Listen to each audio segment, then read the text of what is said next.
오늘은 루카복음이 계속해서 이어지고 있는데 오늘 루카복음의 내용을 보면 분위기가 어떤 것 같으세요? 뭔가 좀 암울하지 않으세요? 못 느끼시는군요. 공감 능력이 없으셔서.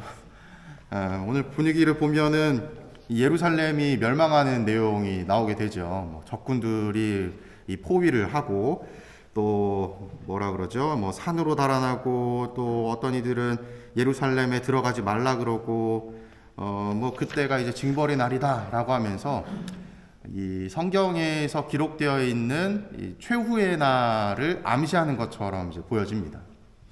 결국 그러면 오늘 복음의 내용을 한마디로 정의한다면 이 세상의 종말이다라고 표현을 할 수가 있겠죠. 이때가 되었을 때에는 굉장히 이제 혼란스러운 상황들이 초래가 될 텐데 심지어 이 하늘에 떠 있는 해와 달과 별들도 흔들릴 것이다 라고 이야기를 하죠. 그러니 그때가 되어서는 어떻게 하라 그러느냐, 제일 마지막에 사람의 아들이 권능과 큰 영광을 떨치며 구름을 타고 오는 것을 사람들이 볼 것이다. 그러니 그때에는 허리를 펴고 머리를 들어라 라고 이야기를 합니다. 허리를 피지 않고 있다는 것은 굽고 있다는 것이고, 허리를 굽고 있으면 어디가 보일까요? 땅이 보이겠죠. 그 말은 이 땅을 본다는 것은 세상을 본다는 거예요. 세상에만 안주해 있지 말고 고개를 들어서 무엇을 봐라? 하늘을 봐라. 하늘을 보면 이제 이 속량의 때가 가까이 왔음을 너희가 알 것이다 하는 어떤 세상의 종말에 관련된 내용을 하고 있는 거예요. 그래서 제가 이 종말에 관련해서 쭉 이렇게 혼자 고민을 쭉 하면서 강론 준비를 하다가 종말이 과연 무엇일까 혼자 이렇게 쭉 생각을 했는데, 여러분들에게 종말은 어떤 것일까요? 종말. 그리고 종말, 세상의 종말 이야기를 하면 영화 같은 데 보면 그런 것도 있죠. 갑자기 어느 날 저 멀리에서 행성이 하나가 콱 날아오면서 지구랑 빵 충돌을 해요. 그래서 해일이 막 일어나고 쓰나미가 이제 막 덮치면서 이 지구가 멸망하게 되는 내용, 이런 거 들어보셨죠?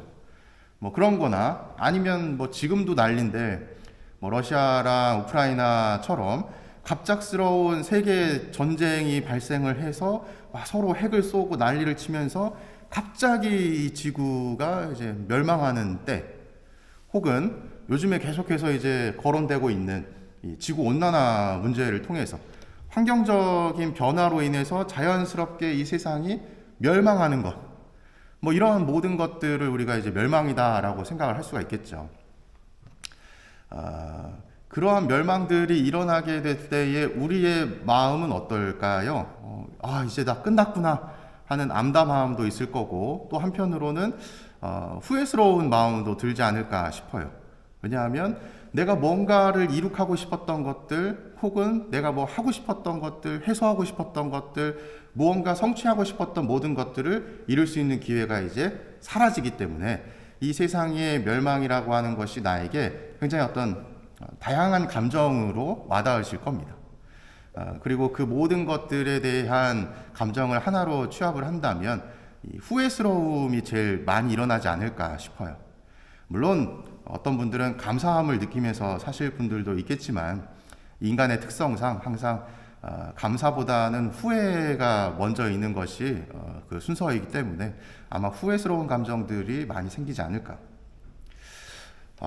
이 멸망이라고 하는 것이 이렇게 세상적인 멸망, 종말로 본다면 굉장히 거창한 것 같지만, 실상 여러분들이 이 마음이 아프고 또 후회스러운 상황이 드는 경우들은 이러한 행성 충돌이나 지구 온난화나 전쟁이나 이러한 부분이 아니라 작은 부분 안에서 일어나고 있는 것 같아요. 뭘까요? 갑자기 사돈의 8촌 중에 누가 요즘에 말 많이 나오고 있는 비트코인을 하다가 빚을 엄청 진 거죠. 한 수억을 빚을 졌어요. 그래가지고 친척들한테 돈을 빌리고 해서 너무 안타까워서 빌려줬는데 그 돈마저 홀랑 다 날려버렸어. 지금 당장에 내가 이제 가지고 있는 재산이 하나도 없어. 그럼 그분은 어떤 감정을 느낄까요? 세상은 멀쩡하지만 아마 그분에게 있어서의 이 세상은 더 이상 의미가 없어질 거예요.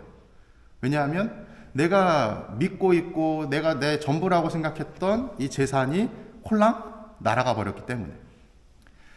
또 뭐 어떤 분들은 이런 분들도 있을 수 있을 것 같아요. 제가 예전에 한번 처음 이 죽음이라는 것을 경험한 이 부모님을 만난 적이 있는데, 자녀의 죽음을 경험한 그때의 부모님의 그 모습을 볼 때에도 비슷했습니다.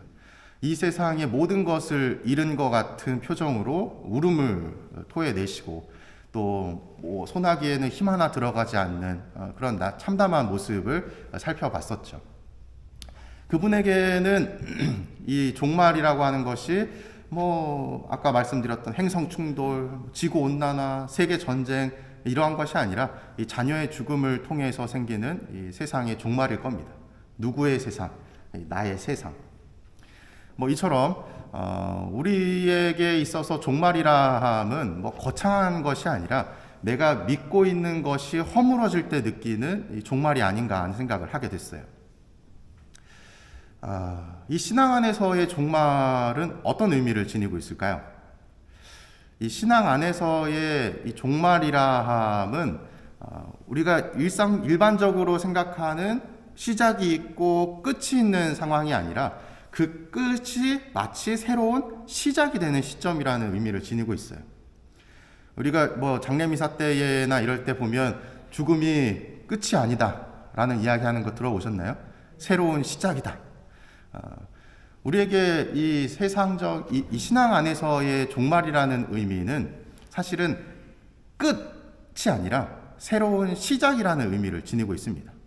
그래서 우리는 앞서서 제가 말씀드렸던 이 세상적인 종말과는 다른 새로운 것을 바라볼 수가 있는 것이죠. 끝났구나, 참담하구나가 아니라 이제 새로운 시작이구나, 희망이구나 라는 감정으로 넘어갈 수가 있는 겁니다.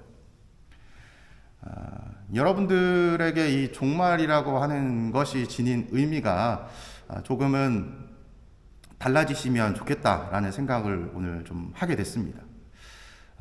많은 경우에 앞서 말씀드린 것처럼 뭔가 끝이 나고 나에게 모든 것들이 허물어지는 그러한 감정으로 의미로 와닿으신다면 그것이 아니라 이제는 새로운 시작이다라는 마음으로 임해 주시면 좋을 것 같아요. 특별히 어떤 부분 안에서, 신앙적인 부분 안에서 그러한 모습을 보여주시면 좋을 것 같습니다. 우리가 종말이라고 하는 것이 내가 마음을 두고 있는 것이 나의 세상이잖아요. 내가 자녀에게 마음을 두면서 살아가고 있다면 자녀가 나의 모든 것이고, 그 자녀가 만약에 잘못되게 되면 이제 내가 무너지게 되는 것이죠. 또 앞서 말씀드렸던 내가 돈에 마음을 두고 있다면 그 돈이 다 날아가고 났을 때에 내가 무너지게 되는 것이죠. 내가 어느 곳에 마음을 두고 있느냐에 따라서 내가 다시 일어서느냐 무너지느냐를 경험하게 되는 것 같아요. 내가 혹시 이 마음을 재산이나 자녀나 혹은 다른 어떤 것에 두는 것이 아니라 하느님께 마음을 두고 있다면 나는 멸망을, 이 종말을 경험할 수 있을까? 그렇지 않을 겁니다. 왜냐하면 이 신앙은 끝이 있는 것이 아니라 항상 새로운 시작이 있고 그 시작 안에서 영원하게 이어나가는 영원성이 있기 때문이죠. 우리가 신앙을 놓치지 않고 계속해서 믿고 따라야 되는 이유가 있다면 바로 이러한 부분에 있지 않을까 싶어요. 하느님께 마음을 두고 그분 안에서 영원히 행복감을 누릴 수 있는, 이 만족감을 누릴 수 있는 그런 신앙생활을 이어나가야 되지 않을까 생각해 봅니다. 사랑합니다.